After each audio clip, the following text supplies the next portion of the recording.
Ini dipakai hadis dhaif. Kalau Wahabi sama sekali gak mau. Loh, ini ahli hadis ini katanya ikut ahli hadis. Loh, kok udah ikut ahli hadis? Jadi tidak mutlak ditolak begitu. Kalau terus ditolak semuanya ya itu namanya tidak mengikuti manhaj ahli hadis. Itu ahli hadas. Bismillahirrahmanirrahim. Dan ini kitab-kitab akidah ya yang dinisbatkan kepada ahli hadis yang palsu ini banyak dan beredar sekarang.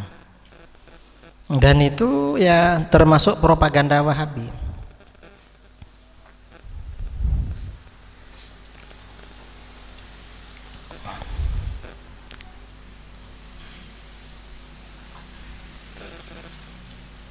Nah, ini yang perlu kita bicarakan dalam poin ini.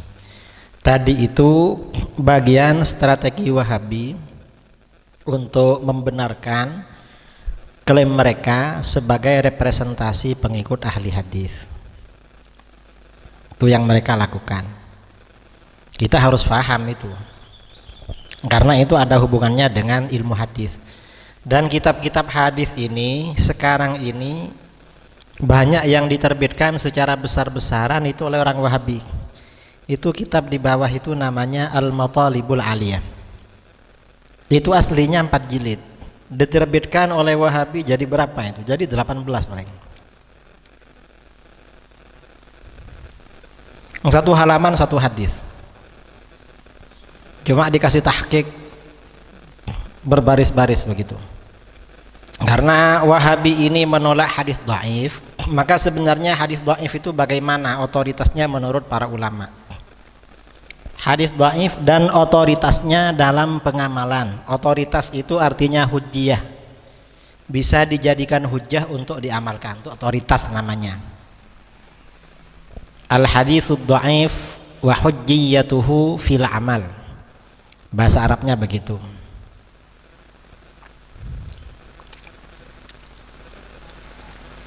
Ini pembagian hadis-hadis dari segi ihtijaj, otoritas. Al-Imam Al-Baihaqi berkata, wa mimma yajibu ma'rifatuhu fi hadzal bab an ta'lam anna al-akhbar al-khassah al-marwiyah ala thalathati anwa'. Di antara yang harus diketahui dalam bab ini, kamu harus tahu bahwa hadis-hadis khusus yang diriwayatkan ada 3 macam. Nau'in ittafaqu ahlul ilmi bil hadis ala sihhatihi. Satu macam yaitu hadis yang disepakati oleh para ahli ilmu kesahihannya, disepakati kesahihannya. Wa hadza ala darbain. Ini ada 2 macam. Ahaduhuma ay yakuna marbiyan min awjuhin katsirah wa turukin syatta hatta dakhala fi haddil ishtihar. Wa'uda wa ba'uda bin tawahhumil khata'i fihi aw tawatu'ir riwayati 'alal kadhibi fihi. Ini harakatnya internet tapi salah. Yang pertama, hadis yang sahih itu diriwayatkan dari banyak jalur dan jalan yang bermacam-macam sehingga masuk dalam batas populer dan jauh dari kemungkinan keliru, kesan keliru di dalamnya, atau kesepakatan para perawi untuk berdusta. Fahadza ad-darbu minal hadis yahsulu bihi ilmul maktasab. Hadis yang seperti ini dapat menghasilkan keyakinan. Ini hadis mutawatir. Wa dzalika mithlul ahadits allati ruwiyat fil qadar. Demikian itu seperti hadis-hadis yang diriwayatkan tentang takdir, war ru'yah, melihat Allah di akhirat, haud, telaga azabil qabri, wa ba'dhi ma ruwiya fil mu'jizat, sebagian yang diriwayatkan mengenai mukjizat, wal fadail wal ahkam, faqad ruwiya ba'du ahadithiha min awjuhin katsira. Sebagian hadis-hadisnya diriwayatkan dari jalur yang banyak. Ini mutawatir. Wa dharbu tsani ay yakuna marwiyan min jihatil ahad. Yang kedua, hadis yang sahih itu diriwayatkan dari jalur ahad, bukan mutawatir. Wa yakuna musta'malan fid da'awat wat targhib wat tarhib wa fil ahkam. Dan yang ini diamalkan di dalam doa-doa, targhib, tarhib dan hukum-hukum. Kama yakunu syahadatus syahidain musta'malatan fil ahkam 'indal hukam. Sebagaimana kesaksiannya dua orang saksi diamalkan di dalam keputusan menurut para hakim. Saksi dua orang. Ini hadis ahad. Nah, wa amman naw'us tsani minal akhbar, adapun macam yang kedua, fahiya ahaditsu ittafaqa ahlul ilmi bil hadis ala dha'fi mukhrijiha. Yaitu hadis-hadis yang disepakati bahwa jalurnya lemah, dhaif. Wa hadzal naw' ala dharbain. Ini juga ada dua macam. Dharbain yang pertama, rawahu man kana ma'rufan biwad'il hadis wal kadhibi fihi. Hadis yang diriwayatkan oleh orang-orang yang dikenal memalsu dan berdusta dalam hadis. Fahadha ad-darbu la yakunu musta'malan fi syai'in min umur illa ala wajhi talyin. Hadis yang semacam ini gak bisa dipakai dalam apapun kecuali untuk dilemahkan, dijelaskan untuk dijelaskan kelemahannya. Wa darbin yang kedua yang dhaif juga, la yakunu rawihi muttahaman bil wad'i. Ada hadis dhaif tapi perawinya tidak dicurigai memalsu hadis. Tidak dituduh memalsu. Ghairu annahu urifa bisu'il hifdzi wa kathratil ghalat. Cuma perawinya dikenal buruk hafalan dan banyak keliru. Hafalannya buruk, banyak keliru. Fi riwayati, dalam riwayat-riwayatnya. Aw yakunu majhulan lam yathbut min adalatihi wa syara'iti qabili khabarihi ma yujibul qabul. Atau dia misterius, tidak dikenal dari sisi keadilan dan syarat-syarat penerimaan khabarnya. Tidak ada data yang menyebabkan dia diterima. Fahadha ad-darbu minal ahadits la yakunu musta'malan fil ahkam. Hadis dhaif yang seperti ini tidak diamalkan di dalam hukum-hukum. Wa qad yusta'malu fid da'awat wat targhib wat tarhib was siyar wal maghazi fi ma la yata'allaqu bi hukmun. Hadis-hadis yang seperti ini kadang diterima mengenai doa-doa, targhib, tarhib, sirah, maghazi dan hal-hal yang tidak berkaitan dengan hukum yang disebut dengan fadhailul a'mal. Kadang-kadang doa ya, mal-amalan yang riwayatnya dhaif itu cepat dikabulkan. Ada sebagian sholat hajat ya, cara sholat hajat. Para ulama fuqaha seperti Ibnu Hajar dalam kitab-kitabnya menganggap tidak sah. Tapi ada hadisnya. Cuma kalau diamalkan cepat. Hadisnya dhaif. Saya coba mengamalkan dulu. Saya mengamalkan ya ada ikut fuqaha, ada ikut fikih Syafi'i. Karena di komentarnya para ulama Syafi'iyah, ini enggak boleh diamalkan. Ini batal. Karena setelah salam itu ada sholat hajat 12 rakaat 6 salaman. Setelah tahiyat akhir, rakaat yang terakhir ya, itu bersujud lalu baca apa ya? Kalau gak salah baca Fatihah berapa kali, baca ayat kursi, baca apa? Pokoknya panjang sampai sakit kepala lama sujud itu. Saya mengamalkan itu karena para perawinya semua mengatakan jarrabtuhu fawajadtuhu haqqan.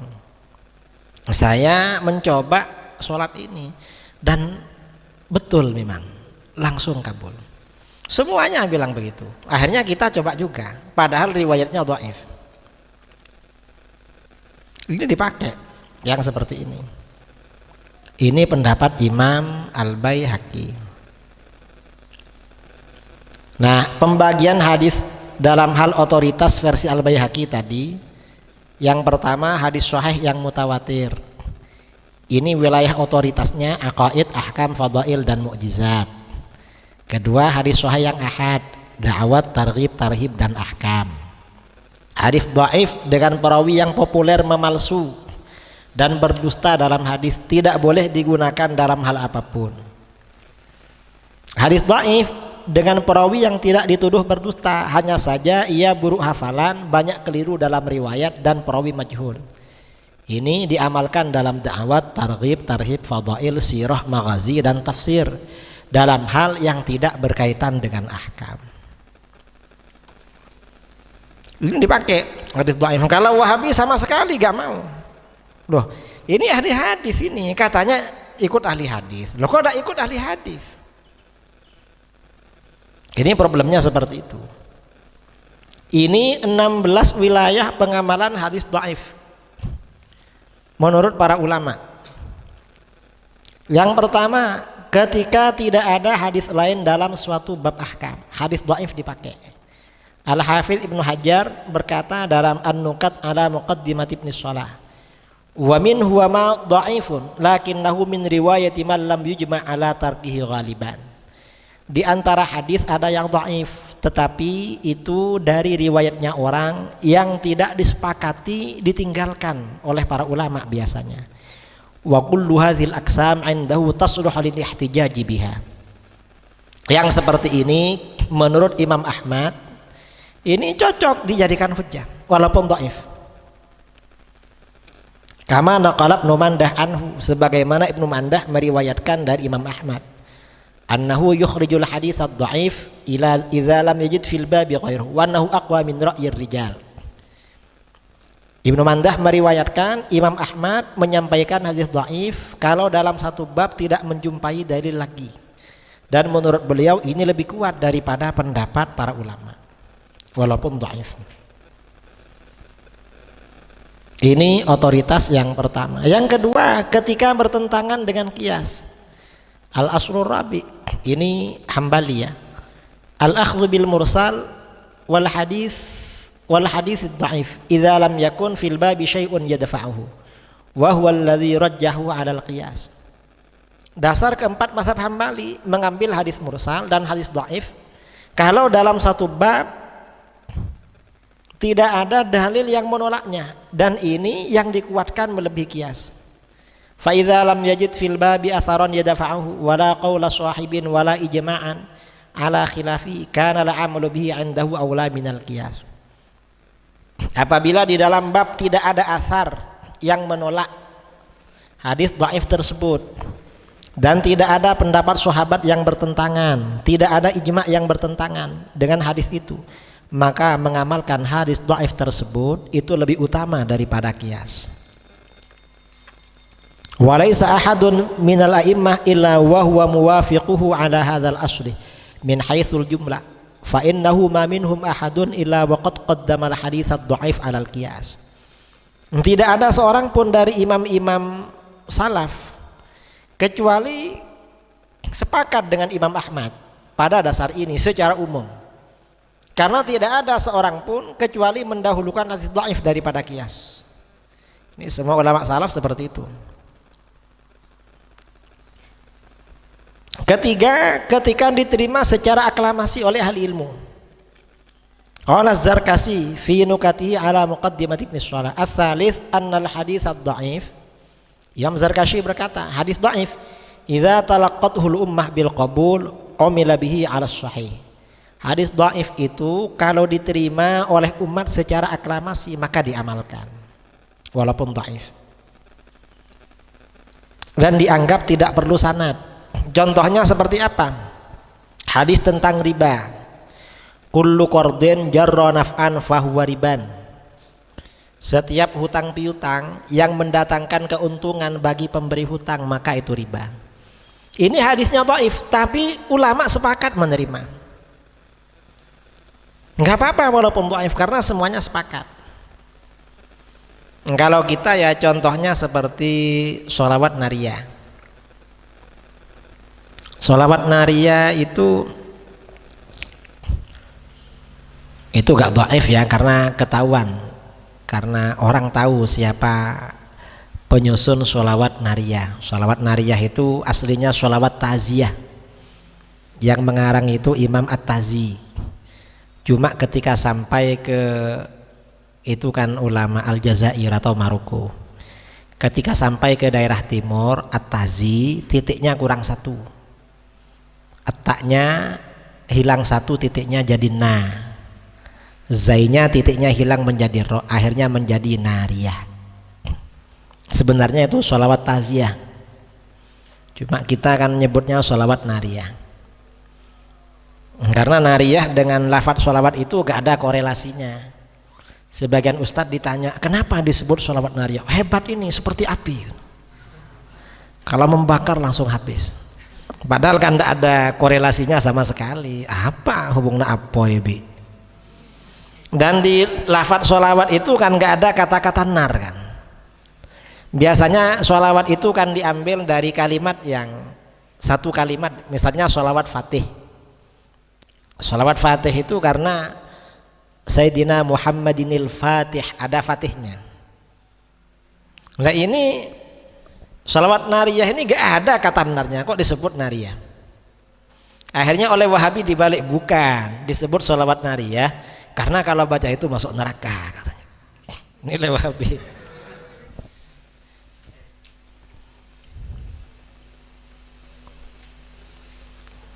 Ini hadis dhaif. Kemudian yang ketiga, ketika dikuatkan dengan pendapat sahabat.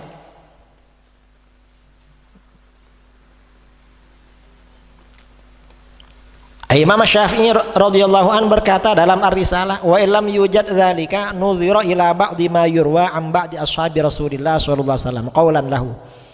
Fa in wujida yuwafiqu ma ruwiya an Rasulillah sallallahu alaihi wasallam kanat hadhihi dilalatan ala annahu lam ya'khudh mursiluhu illa an aslin yasihhu insyaallah. Jadi ketika ada hadis mursal, hadis dhaif, lalu ada riwayat dari sebagian sahabat pendapat seperti hadis itu, maka bagaimana? Ini menunjukkan kalau ini ada dasar, maka bisa diamalkan walaupun dhaif. Ada hadis dhaif cocok dengan pendapat sahabat, oh berarti kuat ini. Mengapa? Lah ini pendapat sahabat. Kira-kira dari situ. Imam Syafi'i dalam kitab Risalah. Kelima, ketika difatwakan mayoritas ahli ilmu. Yang belakang, wa kadzalika in wujida awamu min ahli ilmi yuftuna bimithli makna ma ruwiya anin nabi SAW. Demikian pula apabila dijumpai awam ini kebanyakan ahli ilmu berfatwa seperti hadis yang dhaif itu, maka bagaimana? Kuat berarti walaupun dhaif. Mengapa? Sesuai dengan fatwa mayoritas ulama, dapat menguatkan pada hadis dhaif. Keenam, ketika dikuatkan pendapat atau perbuatan sahabat. Al-Imam Al-Bulkini berkata dalam Mahasinul Istilah, wa talaqa qaumun minal ulama an Syafi'i radhiyallahu an annahu yahtajju bil mursal idza usnida aw ursila min tariqin akhar aw adadahu qiyasun aw qaulu sahabiyyin aw fi'lu sahabi. Sebagian ulama memutlakkan dari Imam Syafi'i bahwa Imam Syafi'i berhujjah dengan hadis mursal, hadis dhaif, apabila hadis tersebut dikuatkan oleh pendapat sahabat atau perbuatan sahabat. Ini Imam Syafi'i.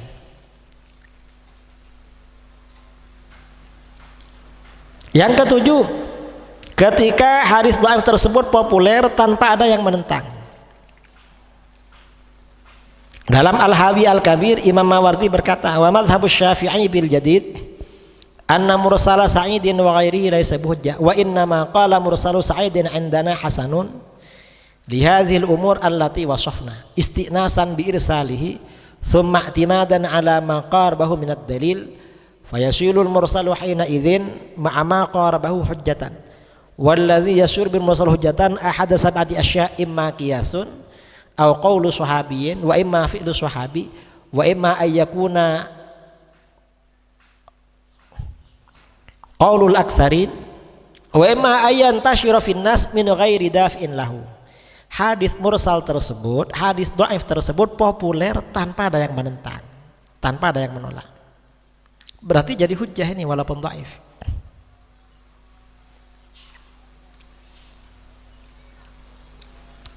Ketika diperkuat oleh qiyas, ini juga jadi hujjah. Tadi di bawah imma qiyasun itu. Dalam bab tafsir, di dalam tafsir hadis dhaif itu diterima. Al-Imam Al-Baihaqi berkata dalam Dalailun Nubuwah, qala Yahya bin Sa'id yakni Al-Qattan tasahalu fit tafsir an qaumin la yuwathiqunahum fil hadis. Thumma dzakara Laits bin Abi Sulaim wa Juwaibar bin Sa'id wa Dhahhak Wa Muhammad bin As-Saib Al-Kalbi wa qala haula la yuhmalu hadithum wa yuktabu tafsiru anhum. Al-Qattan berkata, para ulama memang toleran di dalam tafsir dari orang-orang yang mereka tidak anggap bisa dipercaya dalam hadis. Lalu Al-Qattan menyebutkan Laits, ya, ini maf'ul mestinya, ini harkat di Maktabah Syamilah, gak diganti. Laits bin Abi Sulaim, Juwaibar bin Sa'id, Ad-Dhahhak, Muhammad As-Saib Al-Kalbi. Mereka ini hadisnya gak bisa diterima, tapi kalau tafsir diterima dari mereka. Kalau riwayat tentang tafsir, perawi dhaif diterima. Qala Syekh Imam Al-Baihaqi berkata, wa innama tasahalu fi akhli tafsiri anhum. Mengapa para ulama toleran mengambil tafsir yang diriwayatkan melalui perawi dhaif? Li'anna ma fassaru bihi alfazuhu tashhadu bihi lughatul Arab. Karena apa yang mereka tafsirkan, lafaz-lafaznya di dalam Al-Qur'an itu dibenarkan oleh bahasa Arab. Secara bahasa gak salah. Wa innama amaluhum fi dzalika al-jam' wat takrib faqat. Para mereka ini kan hanya menghimpun saja. Menghimpun dan mengira-ngira, karenanya diterima. Jadi riwayat di dalam tafsir walaupun dhaif diterima. Kalau Wahabi gak menerima. Para ulama ahli hadis menerima. 10 dalam bab fadailul a'mal, ini sudah maklum ya dalam kitab Al-Adhkar. Ya'lam annahu yustahabbu ahya'u lailatayil 'aidain fi dzikrillah ta'ala was-shalah. Terus di bawah lakin ahaditsul fadail yutasamahu fiha kama qaddamna fi awalil kitab. Walaupun dhaif tapi tasamu, toleran para ulama, diterima. Bertujuan berhati-hati, hadis dhaif diamalkan untuk berhati-hati. Imam Nawawi berkata, wa amal ahkam kal halal wal haram wal bai' wan nikah wat talaq wa ghairi dzalik fala yu'malu fiha illa bil haditsis sahih awil hasan. Adapun hukum-hukum seperti masalah halal, haram, jual beli, pernikahan, talak dan lain-lain, maka tidak bisa diamalkan kecuali dengan hadis sahih atau hasan. Illa ayakuna fi ihtiyatin fi syai'in min dzalik, kecuali berada dalam kehati-hatian dalam sesuatu itu. Dalam sesuatu hukum itu tujuannya berhati-hati. Kama idza warada haditsum dhaif bi karahati ba'dil buyu awil ankihah. Fa innal mustahabba ayyutanazzaha anhu walakin la yajib. Misalnya ada hadis dhaif memakruhkan sebagian akad jual beli atau sebagian akad nikah. Maka disunnahkan menghindari itu, tapi tidak wajib. Cuma sunnah saja. Contohnya lagi apa? Seperti orang junub memotong kuku atau memotong rambut. Itu kan hadisnya dhaif. Karena dhaif maka cuma makruh, tidak sampai haram. Hadisnya dhaif. Mengapa? Untuk berhati-hati. Dalam targhib dan tarhib juga diamalkan. Imam Nawawi berkata dalam Al-Adhkar, qala al-ulama minal muhadditsin wal fuqaha wa ghairihim yajuzu wa yustahabbu al-amalu fil fadaili wat targhibi wat tarhibi bil haditsid dhaif ma lam yakun mawdu'an. Boleh dan dianjurkan mengamalkan dalam bab fadail, targhib, tarhib dengan hadis dhaif selama tidak palsu.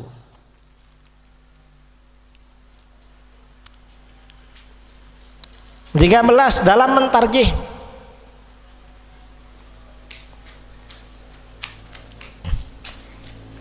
Al-Imam Abul Qasim Muhammad bin Salman bin Nasir Al-Ansari An-Naisaburi berkata, wal martabatul khamisah al-mursal bal munqati' fahadha la yufidul amala wahdahu wa yasihhu lit-tarjih. Hadis mursal munqati' tidak bisa diamalkan, tapi sah untuk mentarjih. Kalau ada dua pendapat berbeda, hadis dhaif itu bisa mentarjih. Ini Al-Ansari ini mazhabnya Syafi'i, muridnya Imam muridnya Imamul Haramain. Terus Ibnul Qayyim juga mengatakan begitu. Qultu wa yadullu ala ta'ayyuni hadzal ma'na min al-ayah ahaduha annahu al-ma'ruf fil lughah alladzi la yakadu yu'rafu siwa wa la yu'rafu ala ya'ulu idza kathura 'ayaluhu illa fi hikayatil kisai wa sa'iril lughah. Ats-tsani anna hadza marbiyun 'anil nabi sallallahu alaihi wasallam walau kana minal gharaib fa innahu yasluh litarjih. Yang kedua, ini ada riwayat dari Nabi sallallahu alaihi wasallam meskipun gharib itu biasanya dhaif, itu cocok untuk mentarjih. Jadi hadis dhaif itu bisa mentarjih. Yang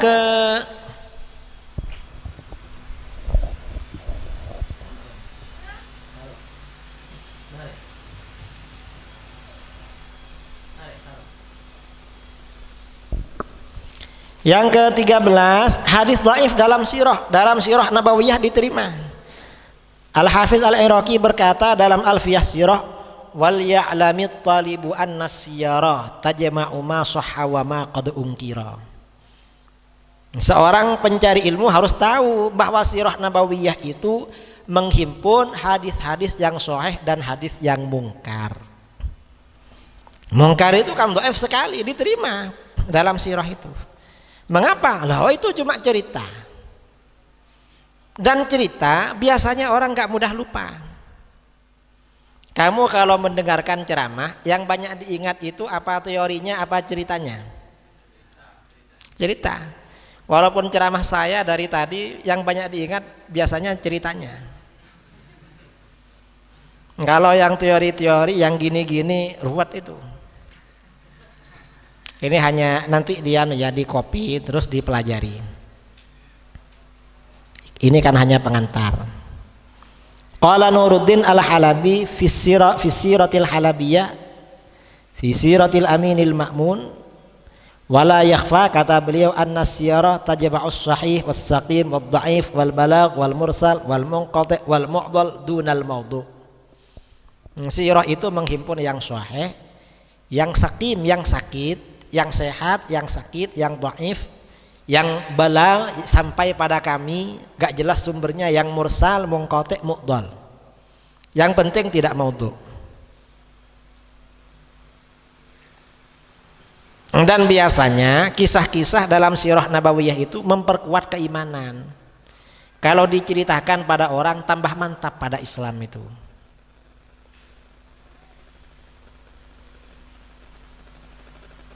Diterima seperti itu.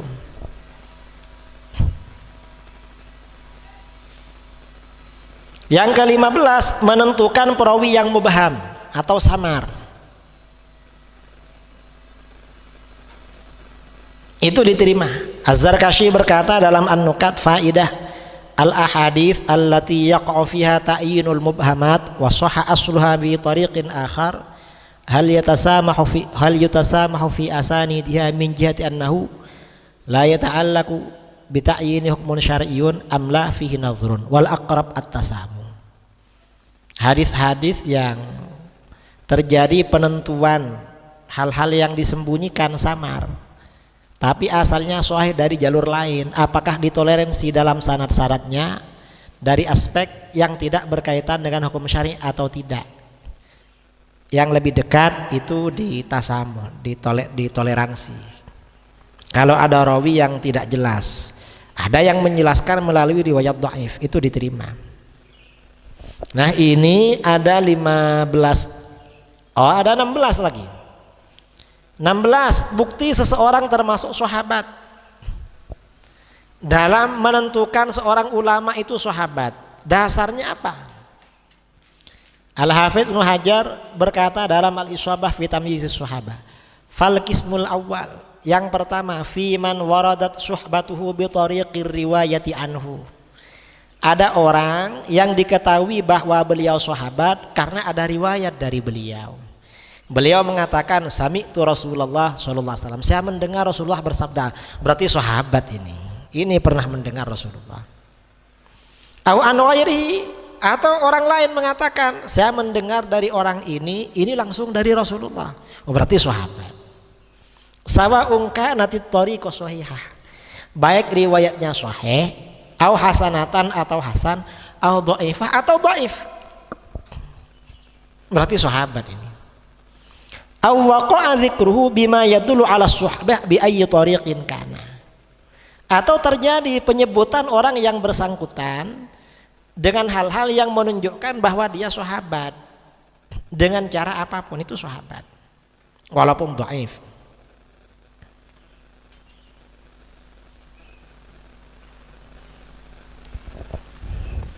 Ini yang ke-16. Nah, ini apa namanya? Beberapa hal di mana hadis dhaif oleh para ulama dijadikan hujjah, dianggap punya otoritas. Jadi tidak mutlak ditolak begitu. Kalau terus ditolak semuanya, ya itu namanya tidak mengikuti manhaj ahli hadis. Itu ahli hadas.